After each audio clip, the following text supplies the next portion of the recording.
Boa noite, Igreja de Cristo Jesus, que a graça e a paz do nosso Senhor e Salvador Jesus Cristo esteja sobre a sua vida nessa noite. Como já foi mencionado na abertura deste culto, já foi falado aqui na ministração do louvor, hoje é um dia, todos os dias são dias importantes, mas hoje em especial nós celebramos a Páscoa ou a ressurreição do nosso Senhor.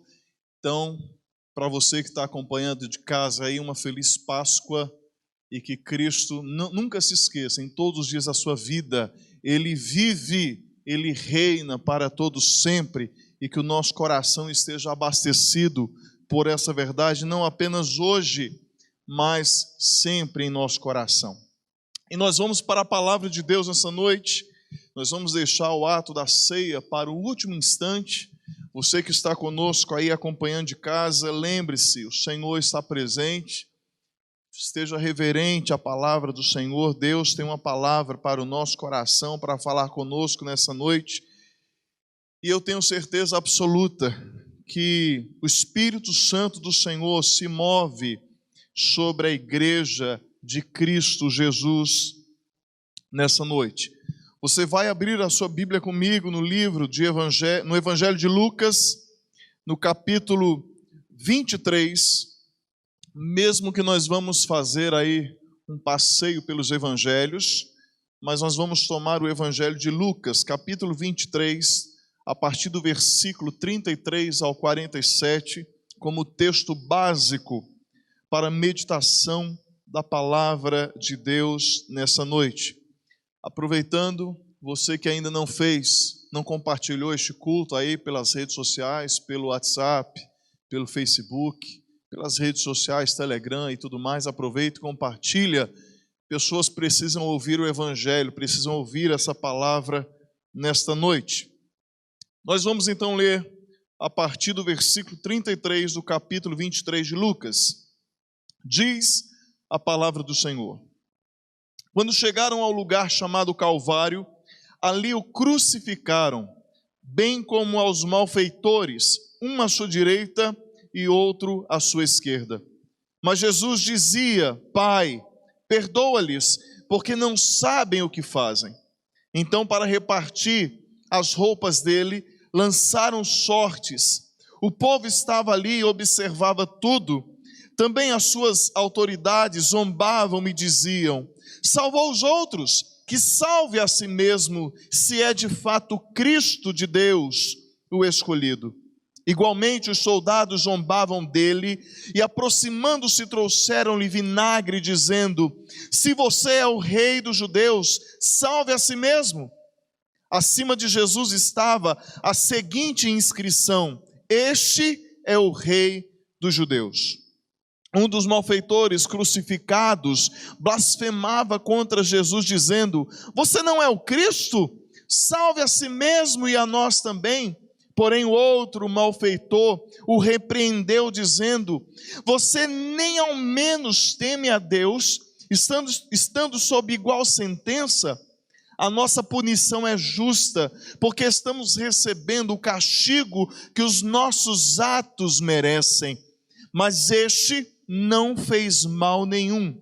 E acrescentou: Jesus, lembre-se de mim quando você vier no seu reino.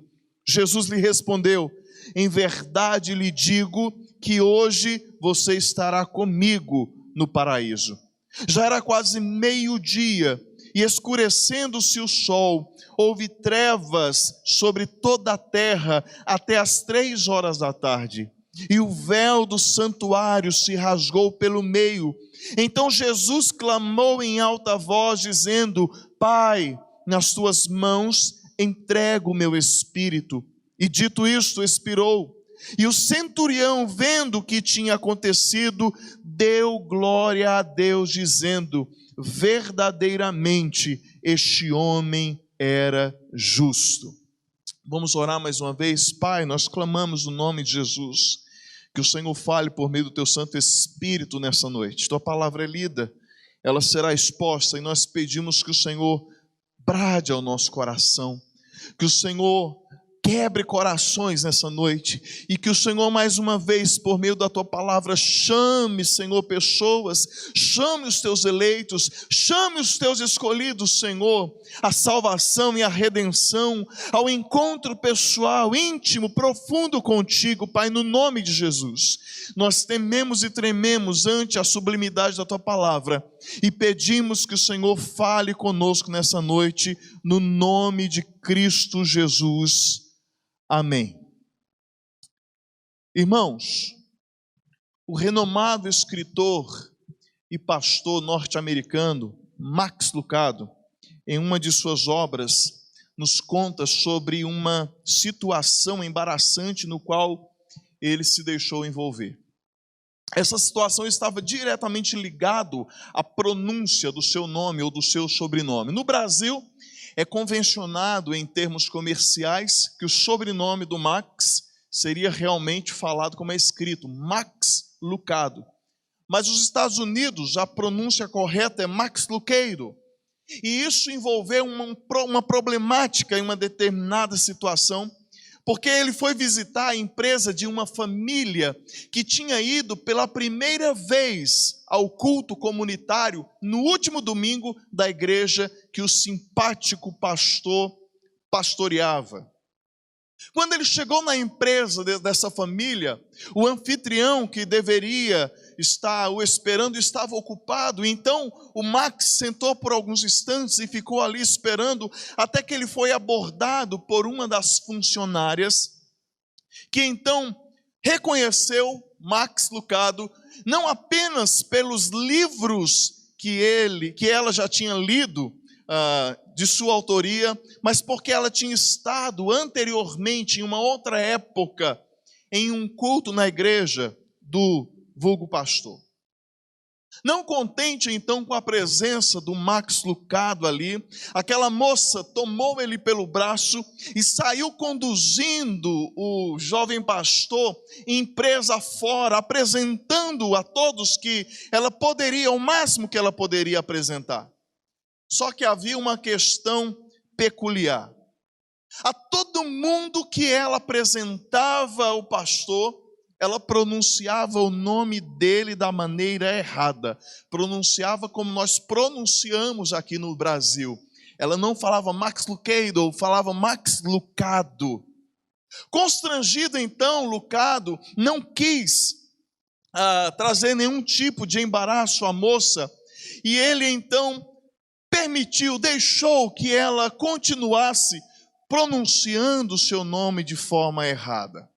Enquanto ela apresentava o pastor, o simpático pastor, às pessoas da empresa, Max, de forma muito discreta, sorria e acenava com a sua mão. Mas o próprio Lucado conta que ele foi incapaz de manobrar aquela situação.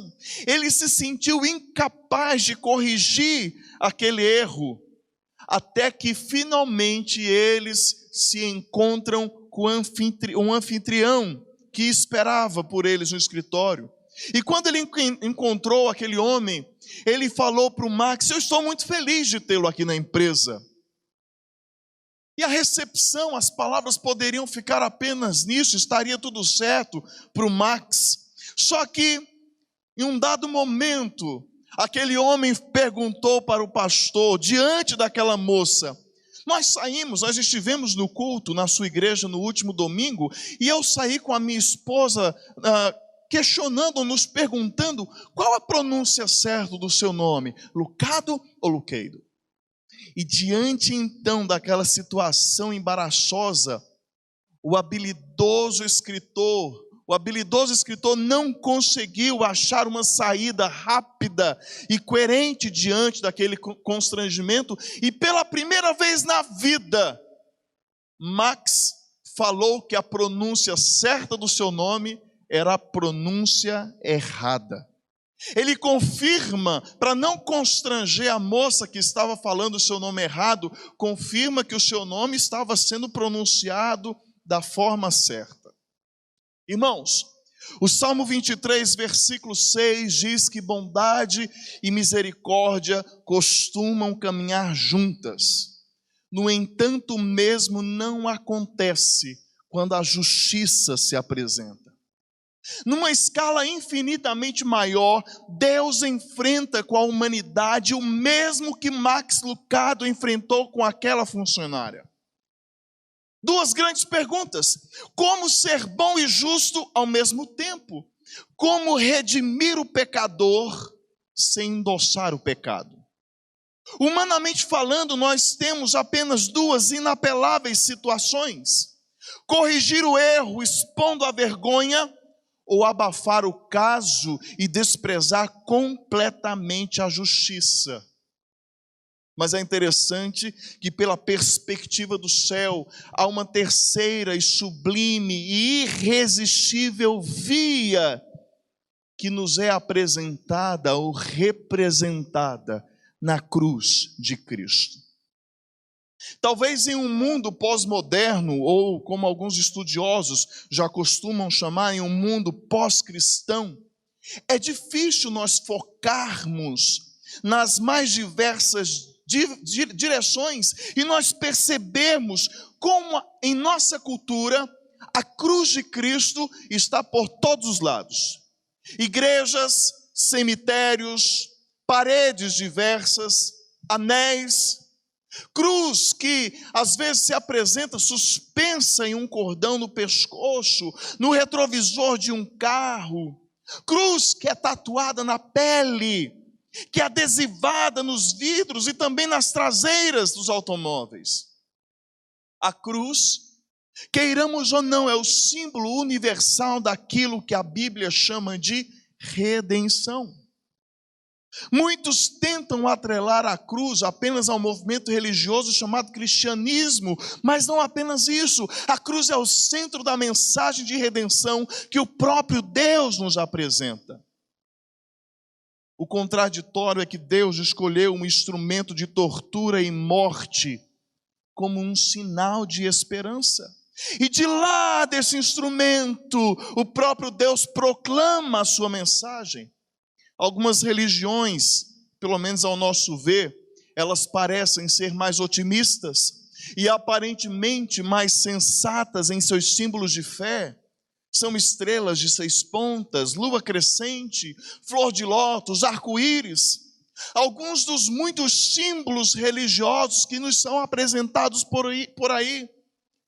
Agora, você já se perguntou por que justamente para nós Cristo apresenta a sua mensagem por meio de uma cruz?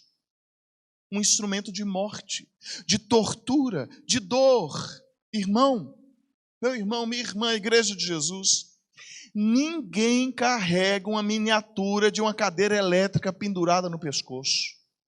Ninguém tem um chicote de ouro, um chicote dourado de um carrasco pendurado na parede da sua casa. Ninguém tem a fotografia de um pelotão de fuzilamento sobre o aparador da sua sala. Mas nós fazemos isso justamente com o quê? Com a cruz de Cristo. Não porque nós a veneramos, não porque nós a adoramos, não porque existe algo mágico nela, mas porque simplesmente foi de lá que o Pai escolheu revelar a sua bondade e cumprir a sua justiça por meio da pessoa e obra de Jesus Cristo, o seu Filho. Um traço na horizontal e um traço na vertical. Um representa a dimensão do amor de Deus e o outro reflete diretamente a sua santidade.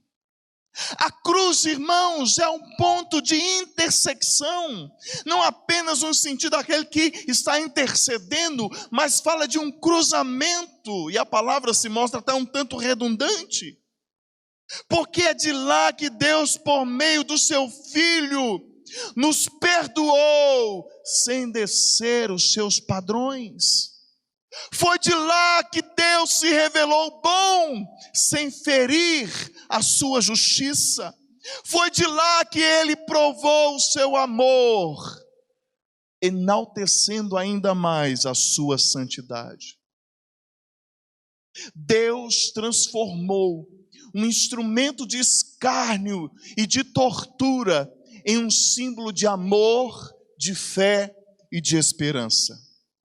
Agora, observe bem, irmãos, a prisão, a rejeição, a zombaria, a sentença de justiça dada pelos religiosos e confirmada pelos políticos, todas essas situações montaram o púlpito de onde Deus falaria diretamente ao mundo por meio do seu Filho. Filho este que estava suspenso entre o céu e a terra, e de lá ele anuncia as mais belas, as mais profundas, as mais sofridas de todas as suas palavras. Aquilo que nesta noite nós queremos conversar com a igreja, as 7 palavras da cruz. E a primeira palavra que nós encontramos Cristo mencionando está no versículo 34 do capítulo 23 de Lucas, que nós lemos, que é a palavra do perdão. A prisão de Jesus foi o prelúdio de sua crucificação, mas estava longe de ser um relampejo de sofrimento. Crucificado na manhã de sexta-feira, desde a noite anterior, Cristo foi alvo de crueldade. Ele foi esmurrado e cuspido no sinédrio. Ele foi espancado cruelmente no pretório romano. Cristo sofreu em seu corpo as dores mais cruéis e em sua alma o escárnio mais profundo.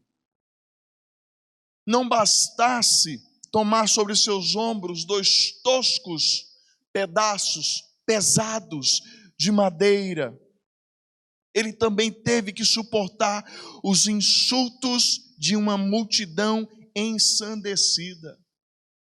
Alguém no ápice da humanidade, diante daquela situação, se revoltaria, praguejaria, amaldiçoaria, morreria tomado de ira e furor. Mas não foi o caso do nosso Senhor. Não foi o que ele fez, muito pelo contrário. Porque Cristo tinha uma mensagem para proclamar, e a palavra de ordem naquele momento era uma palavra de perdão. Olha o que o texto diz, Cristo orando: Pai, perdoa-lhes, porque não sabem o que fazem. Ao invés de murmurar, Cristo ora.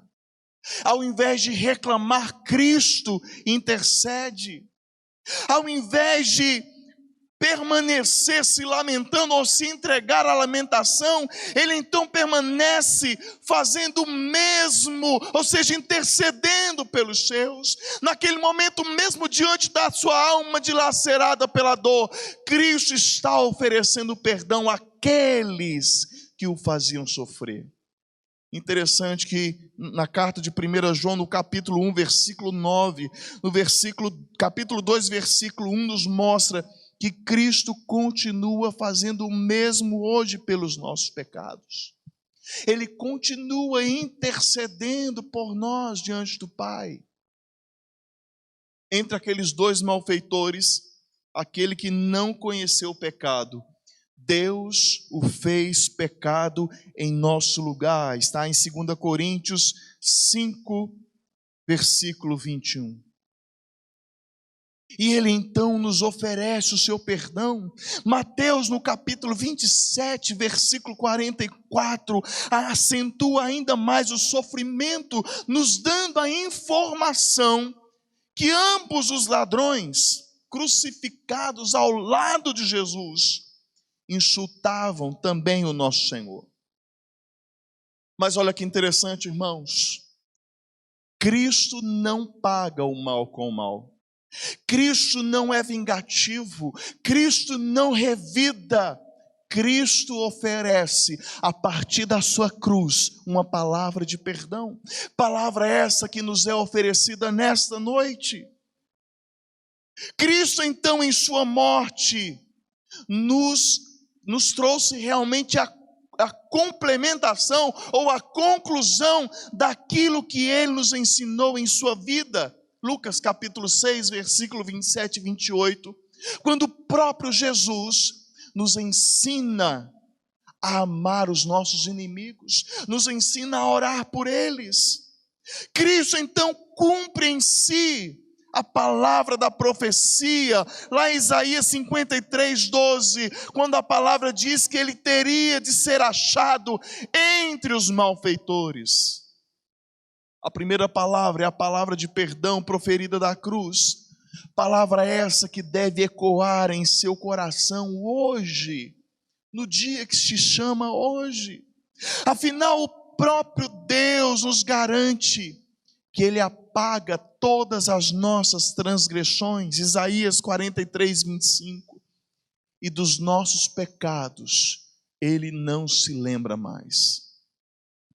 Talvez nessa noite nós estamos diante de uma realidade que, mesmo vivendo o momento da Páscoa, muitos daqueles que se dizem cristãos ainda não assimilaram a mensagem do perdão que Cristo nos oferece.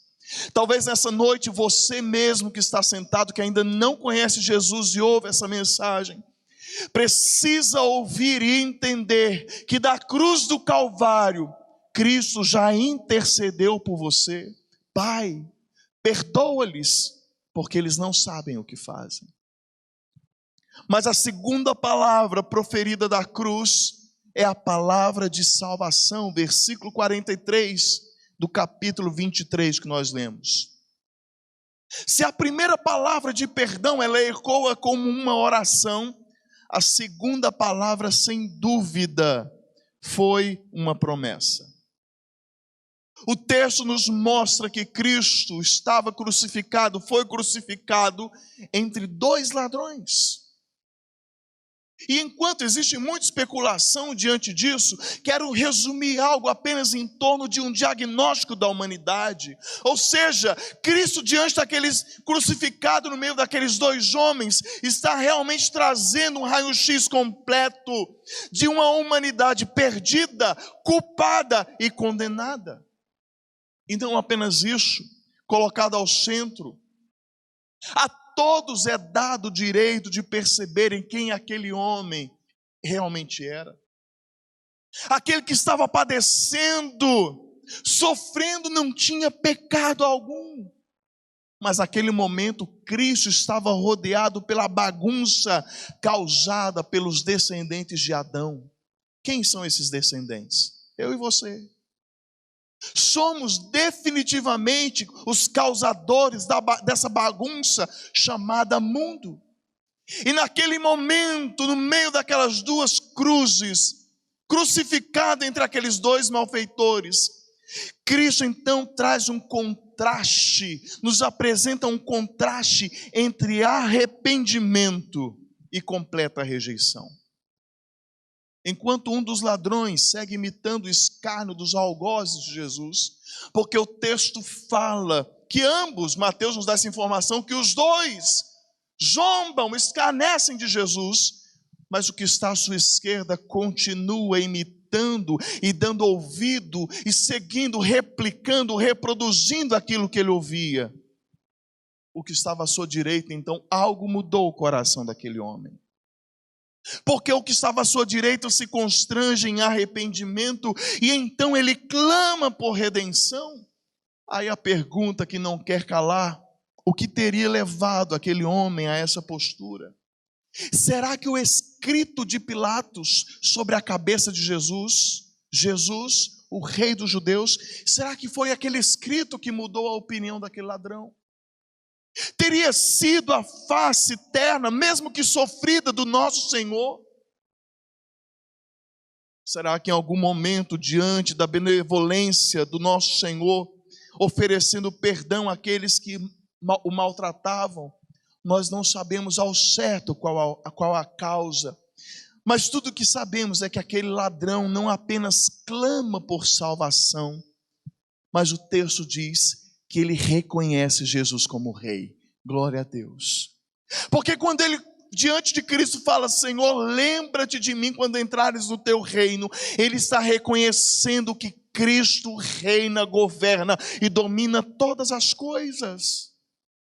Ecoa então dos lábios do nosso Senhor a segunda palavra da cruz: em verdade lhe digo que hoje você estará comigo no paraíso. É uma palavra de salvação. E aqui eu já quero abrir aspas para nós pensarmos em algo muito importante.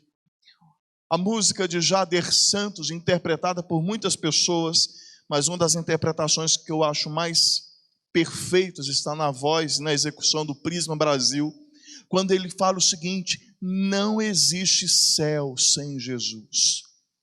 Vivemos talvez num contexto de igreja onde muitos pensam e desejam o céu a parte da vida de Cristo. O céu sem Cristo não tem cor.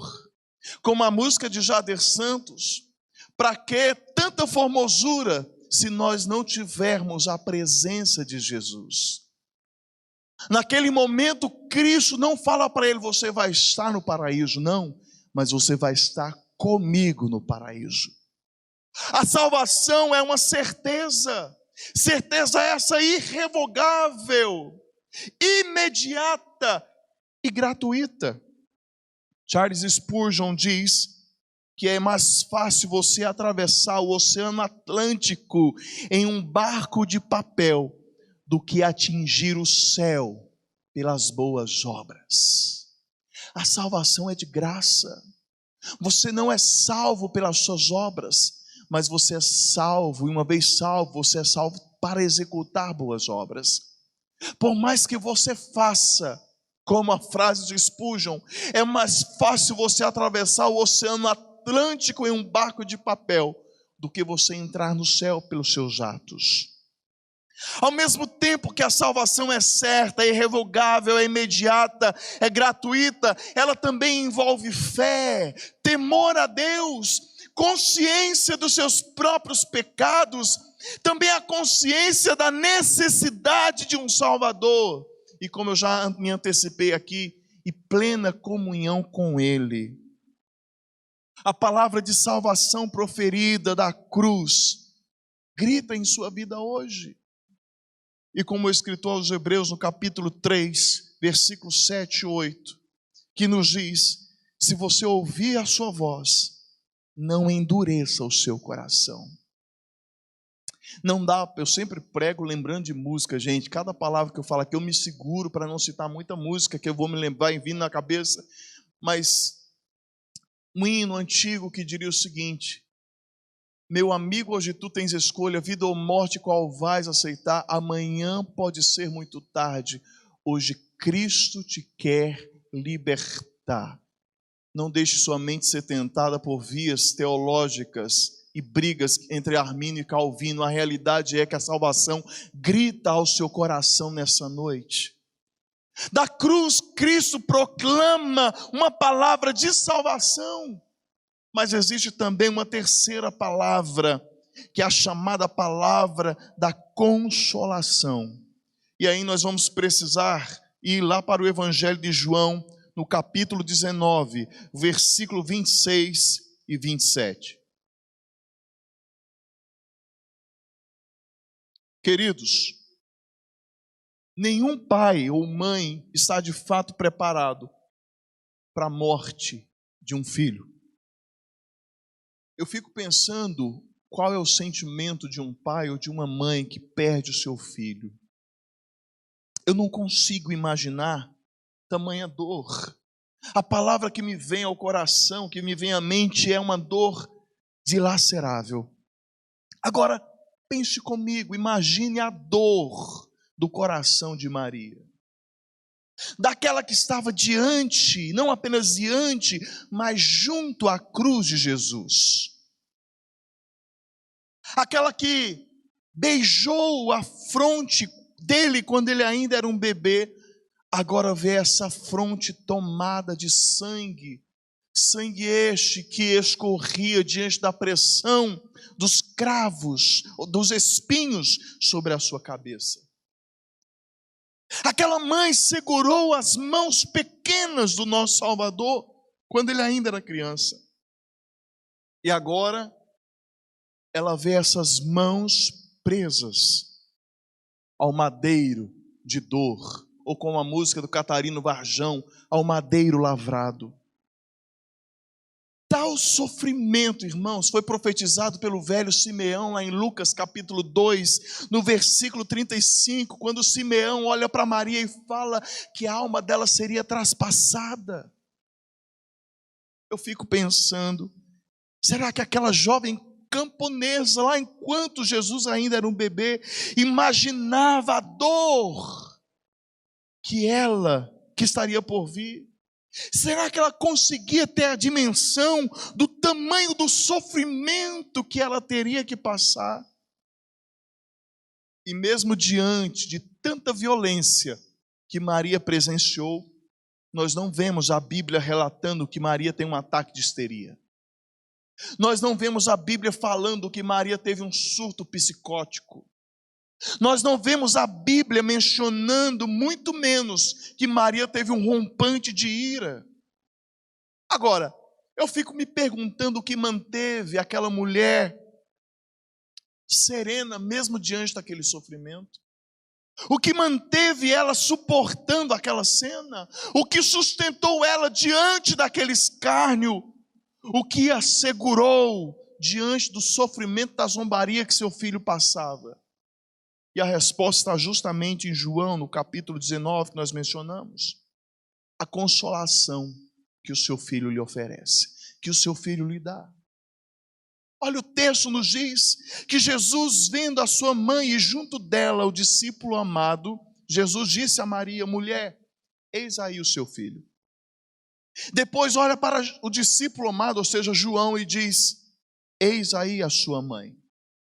E aqui eu quero abrir um parêntese bem intencional e falar para você que definitivamente você não pode olhar para esse texto com os mesmos olhos que intencionalmente viram aqui um pretexto para criar uma doutrina herética. Não, para com isso. Cristo não está embasando a mariolatria, não. Cristo aqui está nos ensinando, Cristo está nos exortando ao consolo mútuo, Cristo está nos exortando ao cuidado verdadeiro e à comunhão genuína uns com os outros. E é interessante que João compreende isso com tanta clareza. A Bíblia não retrata isso, mas os documentos históricos nos falam que posteriormente, quando João está pastoreando a igreja em Éfeso, quem João tem consigo, morando consigo? Maria.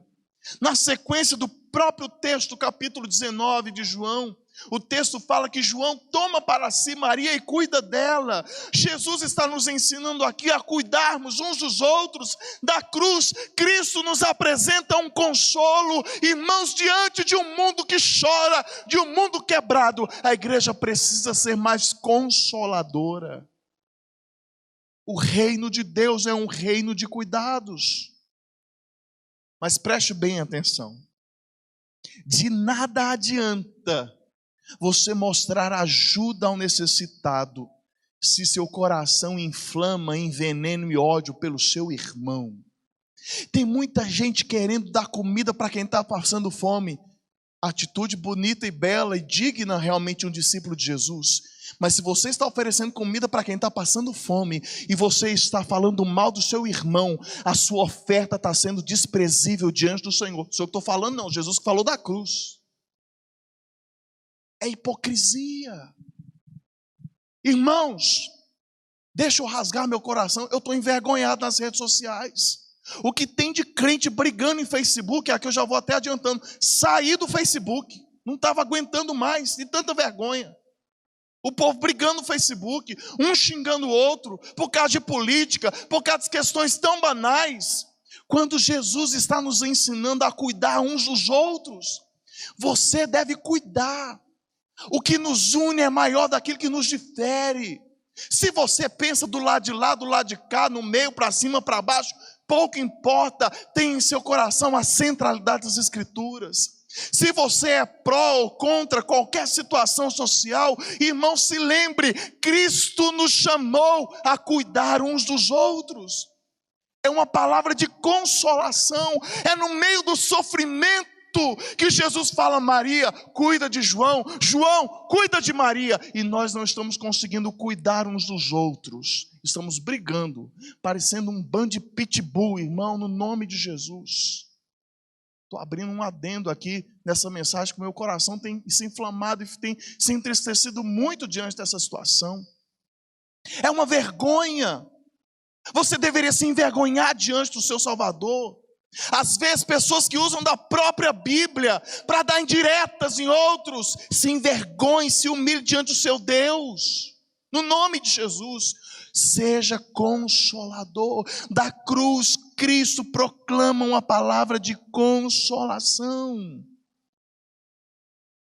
Consolação essa que é uma recomendação, não apenas a Maria e a João, mas a todos aqueles que são chamados discípulos de Jesus. A quarta palavra proclamada da cruz é uma palavra de desolação. Marcos capítulo 15, versículo 34, e Mateus capítulo 27, versículo 46, nós veremos a proclamação dessas palavras. O sofrimento, outrora temido no Getsemane, o pastor Rafael pregou algumas semanas sobre o Getsemane aqui, Getsemane, de forma tão brilhante. E nós vemos ali o nosso Senhor temendo o sofrimento. Esse sofrimento agora é experimentado na cruz. Esqueça tudo que você tem na sua cabeça como concepção de dor. Isso é nada diante daquilo que Cristo passou. É interessante que Mel Gibson, em seu filme A Paixão de Cristo, ele tentou até ilustrar. Mas diante do ato em si, do verdadeiro ato, os efeitos especiais de Hollywood são garranchos de criança no jardim da infância, se comparados com aquilo que Jesus passou. Note, irmãos, que Jesus já tinha experimentado uma prisão injusta. Jesus já tinha experimentado a fuga de seus leais discípulos. Jesus já tinha sofrido escárnio do povo. Ele já tinha ouvido os impropérios dos religiosos, o julgamento covarde dos políticos, a blasfêmia e violência dos soldados romanos, o desalento dos ladrões que estão ao seu lado, mas agora ele sente com intensidade o desamparo do seu próprio Pai. Eu me emociono ao ler esse texto, porque aquele que chamou à existência todas as coisas, agora grita completamente sentindo o abandono. O universo que foi criado por meio dele, nos diz no versículo 34 do capítulo 15, no versículo 45 a 54 do capítulo 27 de Mateus, nos diz que esse universo se contorceu em dores por ele. O texto fala que o sol escondeu a sua face, que os alicerces da terra se abalaram, que as rochas se fenderam. A criação viu a palavra encarnada pagar o preço por sua redenção. E em alta voz, Cristo clama aquela frase que é uma das mais doídas ou doloridas das Escrituras: Eloi, Eloi, lama sabachthani, que quer dizer: Deus meu, por que me desamparaste? A quarta palavra da cruz, irmãos, é um clamor de desespero, é um grito total de desamparo, é uma voz que arde em desolação. Porque foi na cruz que Cristo desceu ao inferno em nosso lugar. A cruz era minha e sua. Cristo na cruz desce ao inferno. Na cruz ele se fez pecado e maldição. A própria palavra diz que é maldito aquele que é morto no madeiro. E lá Cristo se fez maldição em nosso lugar. Foi de lá que Deus fez cair sobre ele toda a iniquidade de todos nós. Tanto as que foram cometidas até então, como as que são cometidas hoje e as que virão ainda. Foi na cruz que Deus, irmãos, isso é muito forte, isso é muito sério. Na cruz, Deus deu as costas para o seu unigênito. Você tem noção disso? Você já recebeu desprezo de um pai ou de uma mãe? Você já recebeu desprezo de alguém querido? Pois é. Na cruz, Deus deu as costas para o seu Filho, para que eu e você pudéssemos ser recebidos diante do Pai. Jamais se esqueça disso. Nunca se esqueça deste momento. O desamparo de Cristo na cruz foi o preço a ser pago para que nós fôssemos amparados por Deus. Mas como nós não levamos em conta isso, e nos esquecemos daquela palavra de desolação, nos esquecemos do Cristo que clama pelo desamparo do seu Pai, isso precisaria no mínimo gerar em nós um sentimento profundo de tristeza e humilhação. Mas a hora está passando e eu preciso falar sobre a quinta palavra da cruz. E a quinta palavra da cruz é a palavra de agonia. João capítulo 19, versículo 28, nos diz a respeito dessa quinta palavra. Do brado de desamparo ao sussurro da agonia, o ato final da vida de Jesus foi a fotografia de um homem sedento. Consegue imaginar Cristo com sede na cruz? A crucificação, além de ser uma das mortes mais horrendas, ela traz na garupa o que tem de pior no sentido de tortura, em termos de tortura humana.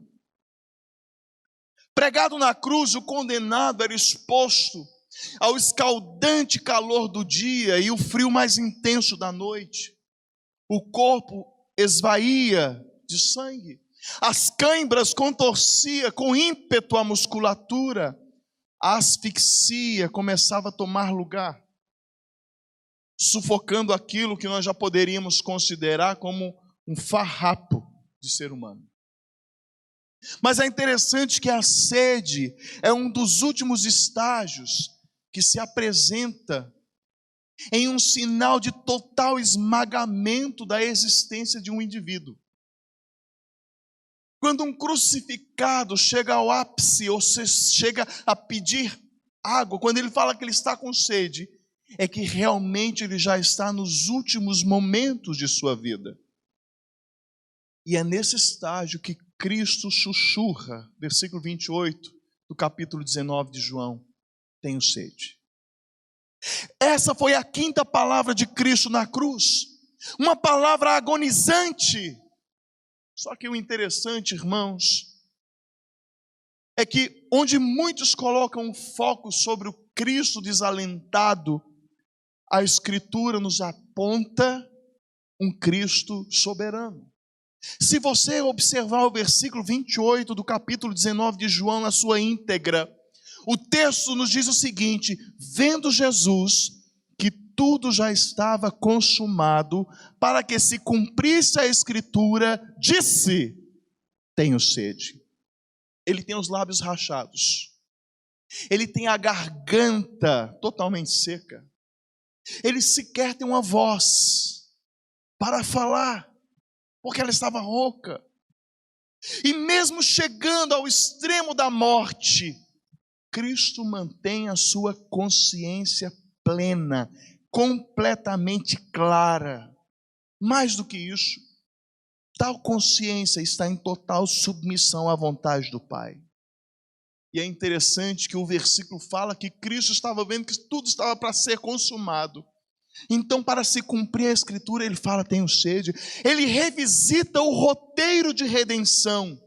E ele se mantém fiel à Escritura, a tudo aquilo que a Escritura anunciou. Cristo não perdeu uma vírgula daquilo que a profecia tinha anunciado. Nada. A sua palavra de agonia era um cumprimento profético. A sede de Cristo está retratando a sua perfeita humanidade, assim como a sua soberana divindade, o seu soberano controle. É o Senhor e o Salvador em plena convergência. É o que Max Lucado costuma falar no seu livro, O Salvador Mora ao Lado. É aquele que é poderoso para nos salvar e gracioso o suficiente para nos perdoar. Cristo não está, quando ele fala que tem sede, ele não está apelando por nossa compaixão. Não, mas ele está nos mostrando claramente o seu empenho em nossa redenção. A palavra de agonia de Jesus na cruz, quando ele exprime tenho sede, ele está vivendo cada estágio, cada sistemática, cada passo necessário para o cumprimento profético. Aí eu não posso deixar de perguntar: que prova a mais você quer para entender que tudo isso foi por você? O que mais você quer? Eu quero um carro. Deus poderia te salvar te dando um carro, mas ele escolheu te salvar entregando o seu filho. Deus poderia te salvar com um sorriso, mas ele escolheu a cruz. O que mais você quer?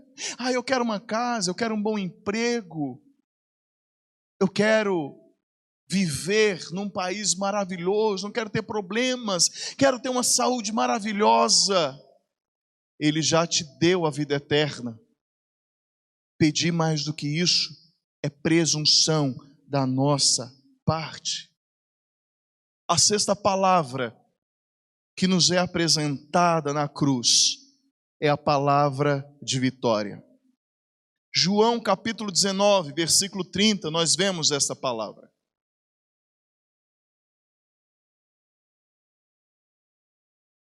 Tetelestai. Está consumado.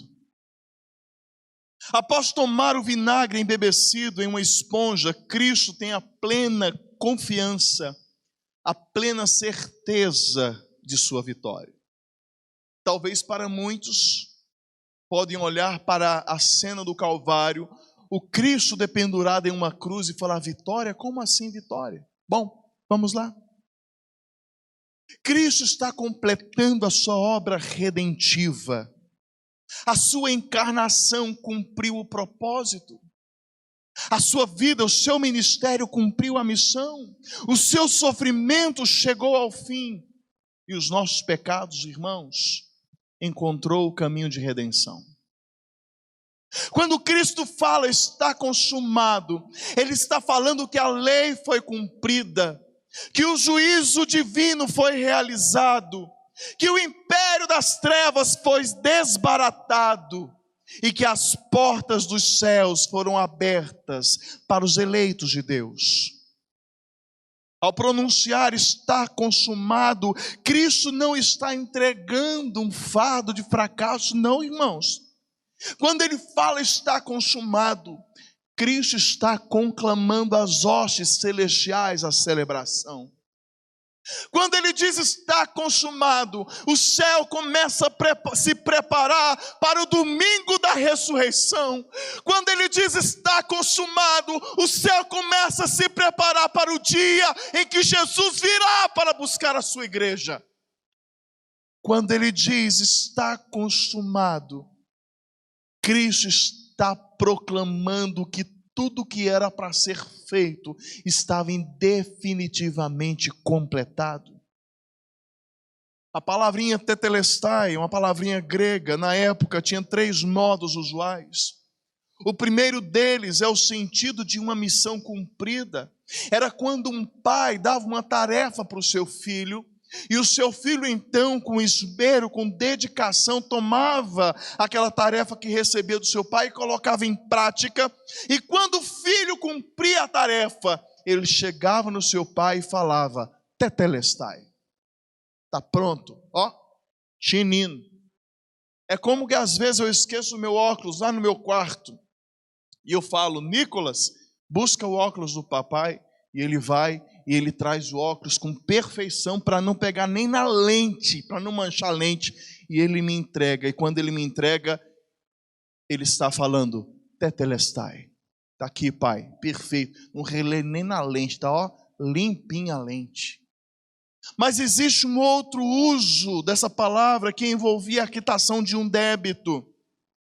Era quando um devedor chegava no banco e ele tinha uma alta dívida.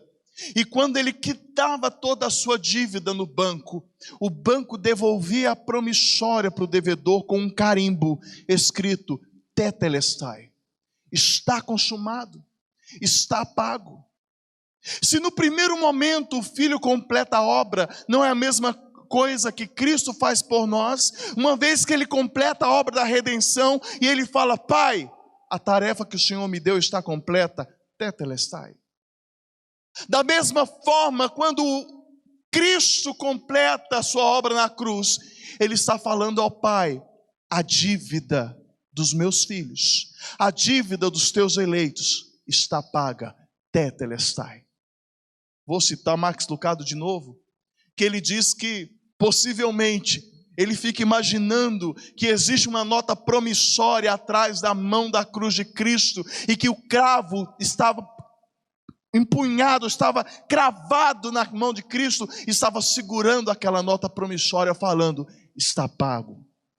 Mas há um terceiro e último uso da palavra tetelestai, que envolve o fator de propriedade, posse definitiva e permanente.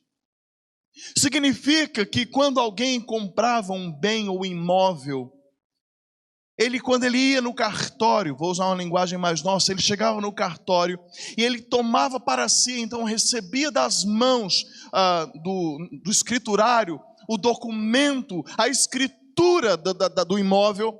Junto à escritura havia um carimbo que dizia tetelestai, ou seja, o imóvel é seu, a casa é sua, pode entrar, faça uso dela.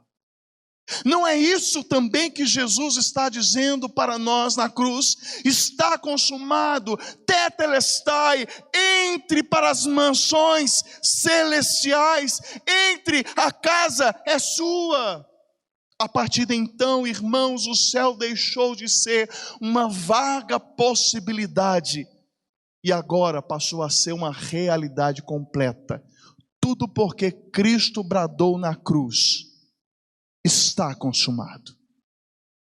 Mas a sétima e última palavra na cruz está em Lucas capítulo 23, versículo 46, que é a palavra de rendição.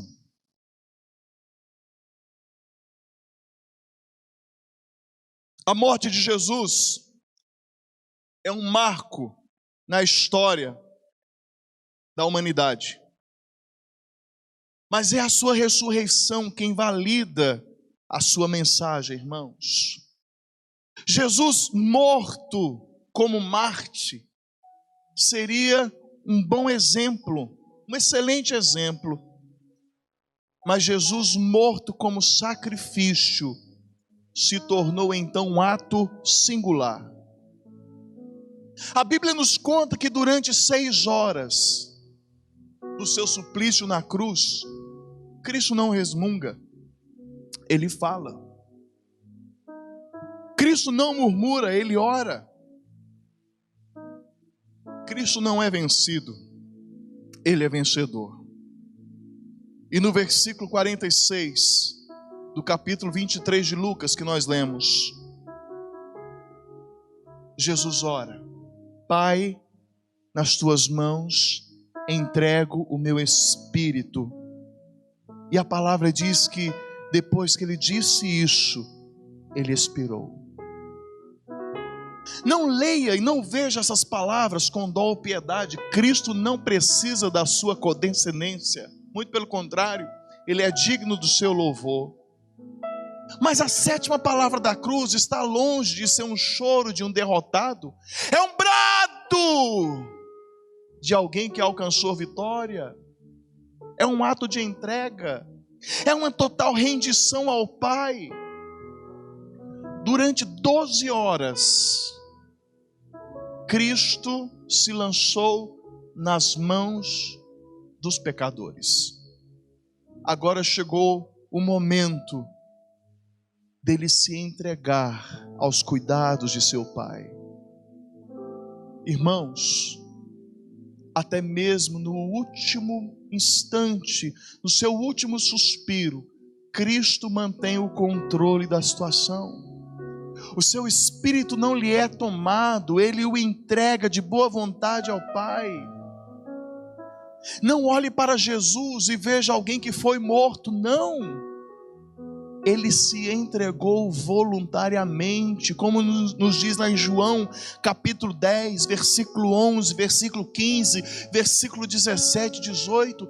E ninguém pode tomar minha vida, eu que entrego, ele diz. O interessante é que o acesso foi oferecido, o caminho agora estava liberado, a comunhão entre criação e Criador foi restabelecida, e o muro de separação foi plenamente derrubado. O que Cristo veio fazer, ele fez. Como pessoa, ele foi poderoso, foi perfeito. Como sacrifício, ele foi suficiente. Sendo ele santo, ele foi perfeito. Sendo ele salvação, ele foi eficiente. Aquele que rendeu seu espírito ao Pai, assim o fez, para que eu e você fosse achado em graça diante dele. 7 palavras da cruz. 3 delas estão diretamente relacionadas com as pessoas: perdão, salvação, consolação.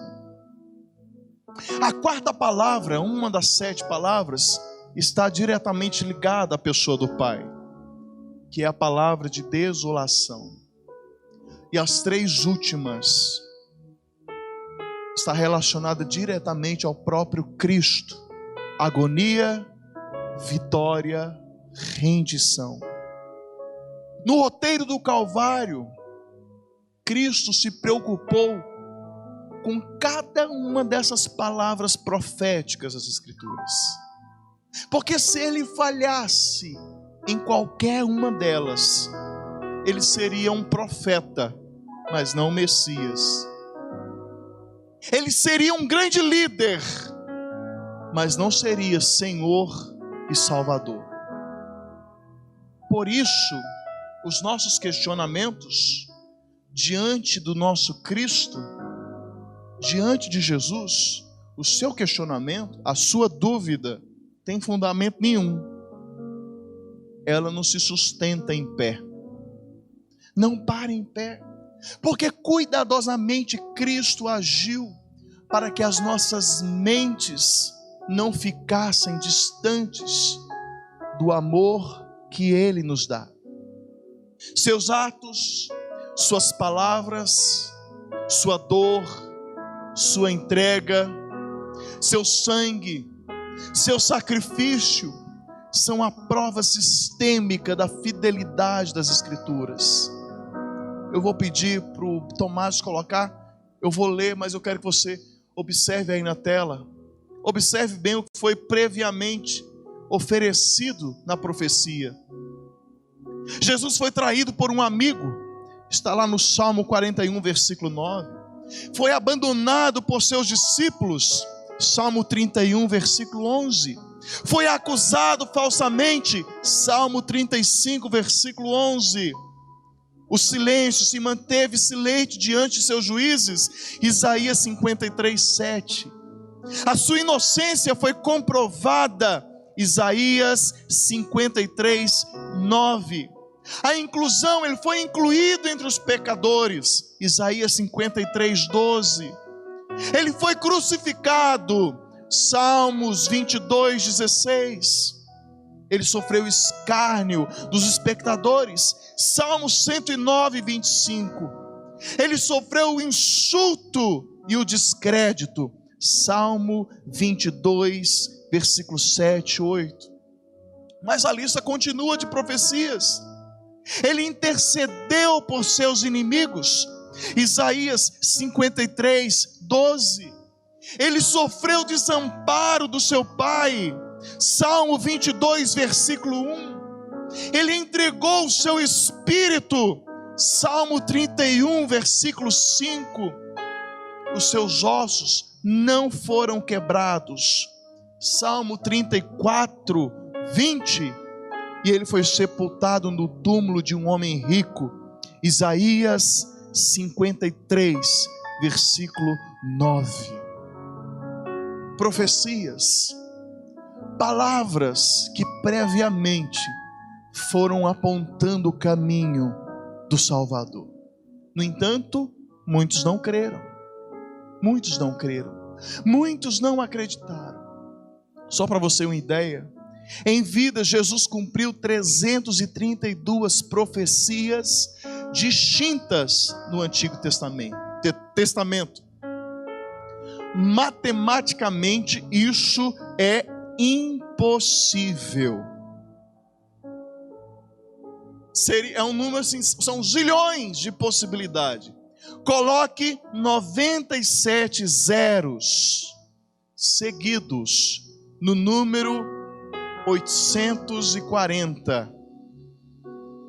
Matematicamente falando, é a possibilidade de pelo menos uma profecia se cumprir na vida de um homem como Cristo. No entanto, 332 delas foram cumpridas. Igreja, se ele foi fiel em vida, se em sua morte e ressurreição ele foi plenamente íntegro, será que ele falharia sobre a promessa da sua segunda vinda? É certo que não. O Cristo que por 7 vezes bradou na cruz, em breve ele bradará novamente, não mais de uma cruz ensanguentado em dor, mas glorificado, reinando. Ele dirá, Mateus 25:34, vinde benditos de meu Pai, possuir o reino que está preparado para vocês desde a fundação do mundo. Até o dia que se chama hoje, nós ouvimos o que fora dito. Em breve, nós ouviremos pessoalmente o que nos foi prometido. Creia nisso, confie nisso, fundamente a sua vida nessa promessa. Aquele que bradou 7 vezes para nos dar salvação, falará novamente para nos levar de volta para a casa do Pai.